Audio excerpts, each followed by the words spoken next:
Welcome to the new William Smith website. Today, I'll show you just how quick and easy it is to sign up for an online account. Good news! If you already had an online account on our old site, you don't need to do anything new.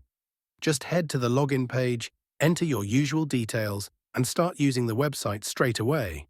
If you usually place orders with William Smith over the phone, then that means you already have a trade account with us, but you'll still need to activate your web account. This allows you to access your custom trade pricing and place orders online 24/7. To activate your web account, all you'll need is your account number and the email address linked to your account. If you're new to William Smith and want to open a trade account for the first time, just click Register in the top right corner of the homepage. Fill in the required details and submit your application. We'll review it within 24 hours, and you'll receive an email confirmation with your login details once done. And that's all there is to it. Getting set up is quick and easy, but if you have any questions or need a hand activating your account, remember our friendly team is here to help.